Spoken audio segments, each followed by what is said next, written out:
So এই good morning guys, তোমাদের সকলকে স্বাগত জানাচ্ছি আরও একটা নতুন ব্লগ ভিডিওতে। গাইজ তো অনেক দিন হলো ব্লগ ভিডিও দেওয়া হয় না, আর ভিডিও আপলোড করিনি, কারণ হচ্ছে আমার একটু সমস্যা হয়েছিল, সেই কারণে কিন্তু ভিডিও আপলোড করি নাই।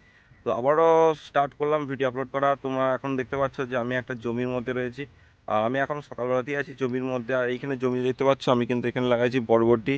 এখানে তোমরা জানো নাকি জানি না, যে গুড় খাড়া বলে, গুড় খাড়া, যেটা এই যে ডানাটা মিষ্টি টাইপের হয়। আর এখানে লাগাইছি সাদা পুনকা শাক, আর এখানে লাগাইছি লাল পুনকা শাক।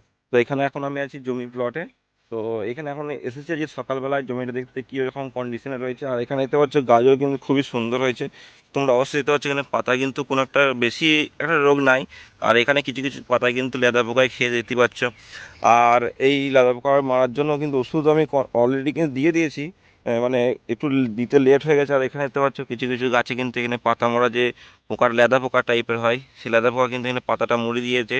তো এর ওষুধ কিন্তু আমি অলরেডি দিয়ে দিয়েছি। আবারও কিন্তু আমি বিকেলবেলার দিক করে কিন্তু আর একবার স্প্রে করে দেবো। তা না হলে এইখানে যে পুরো জমিটা কিন্তু নষ্ট করে দেবে পোকাতে। আর সেই কারণে কিন্তু স্প্রেটা মারা কিন্তু খুবই জরুরি। তো স্প্রে কিন্তু আমি আবারও কিন্তু করে দেবো। আর ওই সাইডে লাগাইছি কিন্তু আমি, ওই সাইডে একটা জমি আছে, ওই সাইডের জমিটাতেও কিন্তু আমি লাগাইছি, এখানে ধনিয়া লাগানো আছে আর কুমড়ো লাগানো আছে। তো ওইখানে গিয়েও কিন্তু তোমাদেরকে দেখাবো কীরকম কী হয়েছে এই জমিটা, আর ধনিয়া পাতা কীরকম হয়েছে না হয়েছে। তো অবশ্যই তোমরা সাথে থাকো, দেখতে থাকো ভিডিওটা। তো চলো আমি এখানে তোমাদেরকে একটু সিনেমেটিক শট দেখাচ্ছি। সিনেমেটিক শট দেখানোর পর কিন্তু আমি ওই জমিটা কিন্তু আবার নিয়ে চলে যাব।